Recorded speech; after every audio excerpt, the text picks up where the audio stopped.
This video was sponsored by World Anvil. Do you think this means they like me?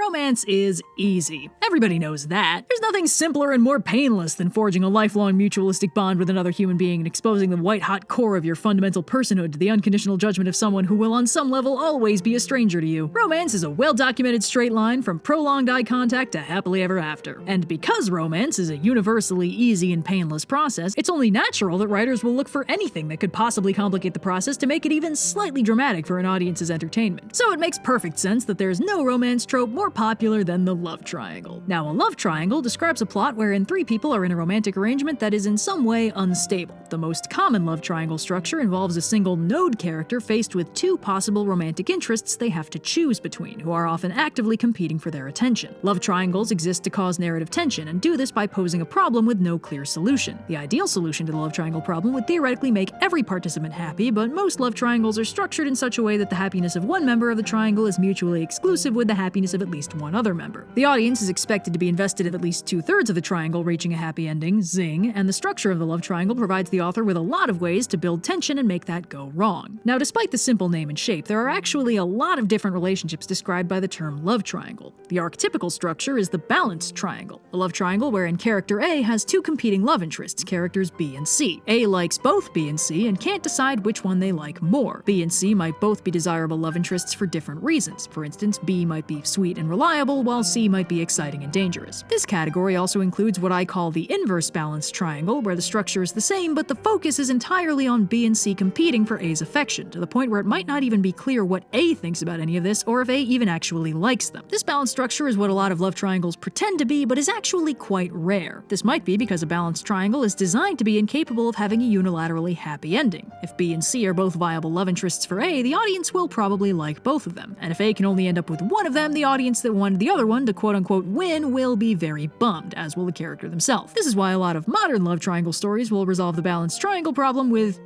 polyamory, the simple solution where everyone winds up happy. This admittedly only works in stories where B and C don't hate each other, which is fairly uncommon due to the obvious rivalry at play. Most stories with balanced triangles will instead resolve by making one of the two love interests non-viable as an option, either by killing them or making them increasingly villainous so that both the audience and the node character are drawn to conclude that the other option is better. The appeal of the balanced triangle is usually not in how they end, but in the complex back and forth between B and C narratively competing to be the best option, both in the eyes of A and the eyes of the audience. It's like a game almost. Every move changes the field, every conversation and interaction changes the character's ranking on the scoreboard. If A and B have a highly tumultuous and emotional fight, suddenly C might look like a much better option, and B will have to work pretty hard to gain ground. This can make for some pretty entertaining stories, or at least that's what I've been told by people who actually like that sort of thing. There is, of course, the big caveat that this is not at all how real healthy relationships work, nor should it be thought of that way. Real relationships aren't competitions, and there's no winning someone's affection. Just because something makes good drama doesn't mean it's healthy behavior. In fact, the Venn diagram between good drama and healthy behavior has a very slim overlap that pretty much exclusively contains hugging and apologizing. But all that said, this is just one of the arrangements that a love triangle can describe. It is much more common for a love triangle to feature a vestigial love interest. In a love triangle of this format, characters A and B are mutually attracted to each other and are playing out a fairly standard romantic subplot, and character C is also there, harboring a one-sided attraction towards A. There's almost no risk of A and B not ending up together, but C doesn't know that and typically believes they're in a balanced love triangle and actually stand a chance. C is frequently a tragic character in this regard, but they're also frequently at least somewhat antagonistic just by nature of the story structure. If A and B ending up together is a presumed component of the eventual happily ever after, C's presence complicates things by attempting to disrupt that. In some stories, C is more than antagonistic, they're the actual villain. Now, there are also plenty of cases where C is minimally antagonistic, and in those stories they're pretty unlikely to act on their crush, but we might see them angst about it pretty heavily in private. They might even act as A's wingman if A's happiness matters more to them than trying to be with them. The ideal happy ending in this scenario basically leaves A and B alone and gives C an unrelated happy ending of some kind, and while that's not uncommon, this variant also sees a lot of endings where C dies. This is almost universal when C is the villain or even just kind of antagonistic, but even if C is the sweetest person alive, the odds are pretty good that they'll end end up dying in A's arms for the angst factor. If C manages to survive the ending, they'll usually either get an unrelated happy ending, typically a love interest of their own, or they'll realize that they're making A unhappy and prioritize their happiness over their own by leaving them alone to be with B. When C is the outright villain, this is a pretty common last-minute redemption for them. Now, there are a few other fairly common love triangle types. For instance, in some cases, the node character is bonded to one but loves the other. A and C are married, engaged, magically bound, or otherwise connected into a lifelong bond, but A is actually in love with B. A and B want to be together, but A's social bond with C is the primary conflict driver. Sometimes C might be antagonistic in these stories, but that's actually not necessary for the plot to work. That's because C is not the problem here. C is just representative of the social barriers that keep A and B from being happy together. C might be the nicest person alive and totally dedicated to A's happiness, whatever that entails, but the mores of their society are what drives the conflict and keeps A and B apart. While this resembles the vestigial love interest option, this doesn't actually have a happy ending as a foregone conclusion. A and B might be able to overcome the limitations of their society and be together, but if the story is a tragedy, it's a lot more likely that one or both of them are gonna end up dead. In fact, this format almost always has a body count. In the nominal happiest ending, C is the one who dies, leaving A no longer bound by social protocols and free to be together with B. But sometimes even that doesn't work for one reason or another. In a similar structure, sometimes society isn't the problem, but C is. These stories are of the loving the newcomer variant, where A and C are in a committed relationship of some kind until the new character B shows up. A falls for them instead, and A and B end up together, leaving C in the wind. And similarly structured, but somewhat backwards, sometimes a love triangle is a case of new partner versus old partner. In this structure, A and B are happily playing out their own romantic subplot, but A's old love interest C unexpectedly returns and starts causing trouble. A might feel zero lingering affection for C, but it's more common for A to still care about them, at least a little, which complicates matters. Either A or C can have zero lingering affection for the other, but it's not technically a love triangle unless one of A or C still cares about the other, so generally there's still some lingering chemistry even if it's one-sided. And while usually A and B are still a foregone conclusion, C can still complicate matters, especially if C is on the more villainous side of things. This can get very hostile, especially since B and C are typically jealous of each other's relationship with A. It's pretty rare for this plot variant to have a body count unless things really escalate, but you never know with love triangles. A fairly unusual love triangle is the CONGA line, where A loves B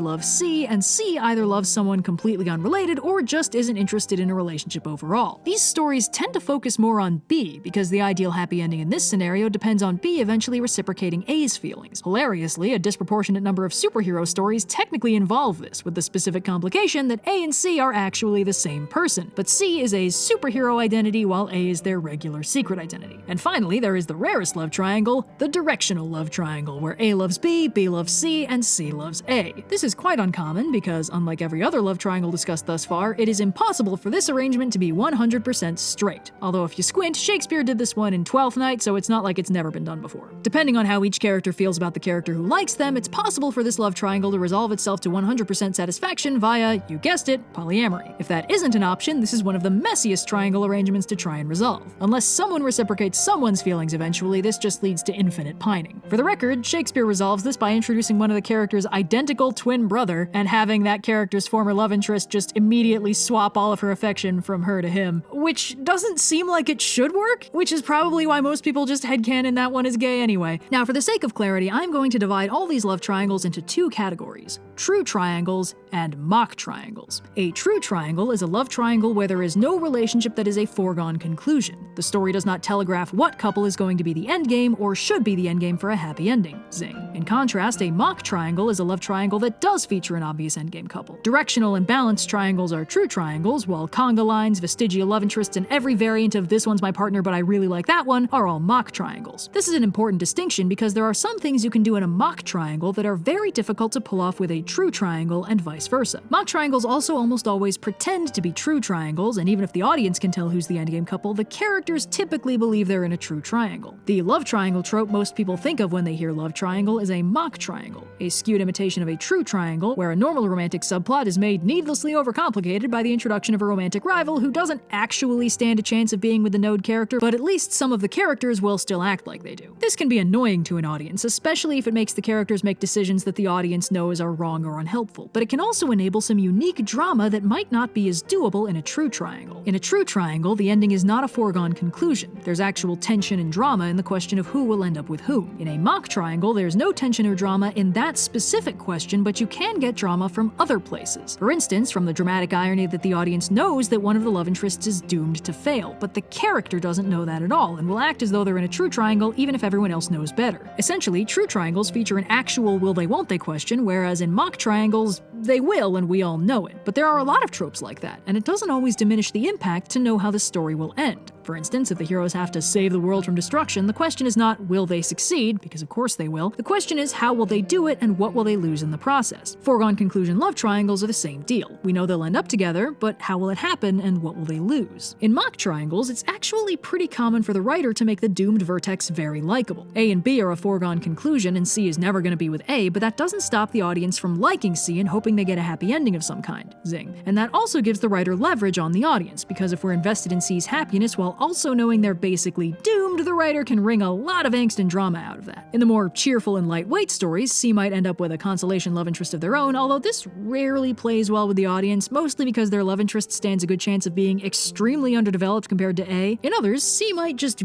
get over it eventually and end up as A's friend with no lingering drama. But in more knife-twisty stories, C stands a good chance of dying and frequently suffering the whole way down. That's a specific flavor of drama you can't get with a true triangle, because if the audience has no idea how the story is going to end, there's no traumatic irony and no inevitable doom for either end of the love triangle. Even if one of them is doomed, the audience doesn't know that. Mock triangles also allow for the characters in the foregone conclusion relationship to have rather ridiculous fights with each other without the audience worrying that the actual romance is in jeopardy, whereas in a true triangle, if A and B have a huge blow-up fight, that'll look like it's tipping the scales in C's favor. With the stability of a foregone conclusion, the story can play a little more fast and loose with the individual dynamics. Speaking of, there are a lot of corollary subplots that are frequently found in love triangle stories, so let's run down a few of them. For instance, A might want to test B's love for them by trying to make them jealous, and might do so by lavishing disproportionate amounts of affection on C. In true triangles, this is a serious shift in the dynamic, but in mock triangles, this is basically just A using C, which is a pretty dick move that usually has negative consequences for all parties involved. Similarly, A might be romantically uninterested in C, but still feel the need to offer them a romantic gesture of some sort, often to persuade them to do something. This is also pretty icky and manipulative, but sometimes A is really just trying to make them happy and doesn't quite consider the emotional consequences. But it's not all weirdly manipulative stuff. For instance, sometimes in a moment of crisis, A will express immediate reflexive concern for B's well-being, and C will witness this and be bummed that they weren't first in A's thoughts. Or B and C might decide to compete with some arbitrary gesture to earn A's favor, triggering shenanigans. In less competitive plots, C might act as A's wingman to get them together with B while dying on the inside. In more action-y settings, A might find themselves in danger, and B and C will need to put aside their differences to work together and rescue them, which can honestly be really fun, since it gives B and C an opportunity to develop a dynamic beyond their love triangle rivalry. They might even end up liking each other. Some stories will even complicate things by making the problem of the week be the introduction of character D, a brand new love interest for A with none of the issues and baggage B and C are lugging around, causing B and C to unite against the perceived common threat. These subplots often end with the punchline that D is actually either A's close relative or gay best friend, and was never a legitimate threat to the love triangle, but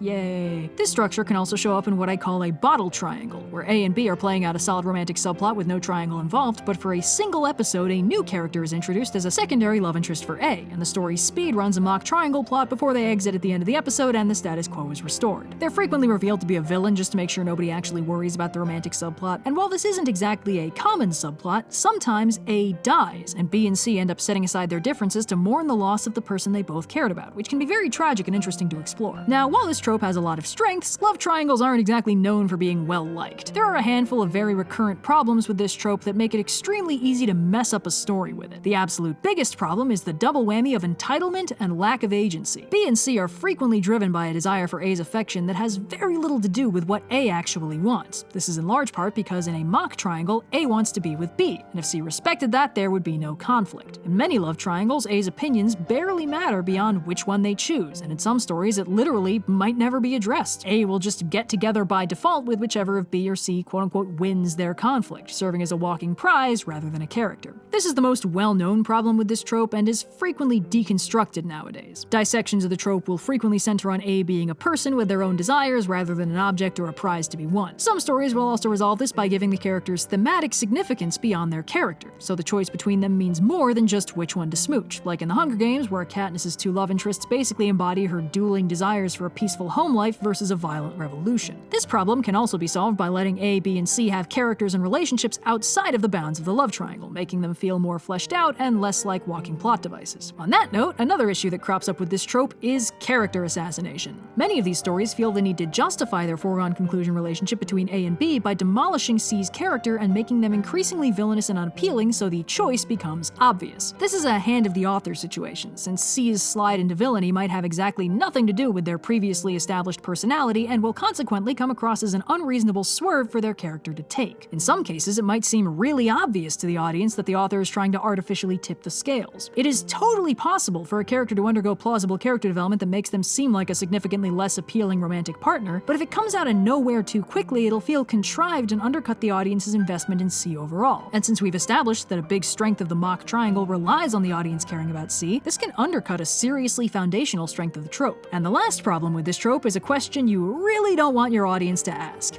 How is any of this worth it? If the plot spirals too far out of control, if the characters just keep hurting each other, if the relationships seem absolutely needlessly over-the-top dramatic and miserable, your audience may very well start to wonder why the characters don't just drop it and try doing literally anything else. Now, this is a tricky problem because ultimately it's about the audience's suspension of disbelief. The plot is a love triangle, so a love triangle has to happen, no matter how dramatic or fraught it gets. The characters aren't going to bail because that's not what the story is about. But that's the Doyleist explanation. The characters need a Watsonian reason to stick with it, otherwise it feels contrived. This is also complicated by the fact that different audiences find different narratives believable or compelling, and some people, myself included, don't automatically find the super fraught love triangle plotlines compelling or relatable because the concept of anyone putting themselves through that much crap for a love interest is conditional on the love interest seeming at all worth it. And a lot of these stories seem to assume the audience will find the love interest worth it without actually establishing their relationship in any grounded way. If all I hear about them is how pretty they are, I'm not going to conclude that the protagonist really thinks they're worth going through hell for. There's lots of pretty people. I want to know what makes this one special to them. This problem can be solved in two ways. One, establishing the characters with actual dynamics so the audience clearly understands what they see in each other beyond the surface. And two, by making the conflict more interesting than it is painful to watch. Some character conflicts can be based on really fascinating clashes of motive and personality, and if the drama is intriguing to watch, that can keep an audience strongly invested even if it might feel unrealistic that the characters wouldn't have just bailed by now. And that's honestly a pretty important takeaway, especially for romance plots, which frequently catch a lot of well-deserved flack for portraying extremely unhealthy relationship dynamics in glamorous lights. But it's not a bad thing to put bad things in fiction, and not every story with bad things in it needs a "don't try this at home" disclaimer on the title card. Stories don't need to be realistic or healthy or emotionally well-adjusted or good examples of real-world behavior.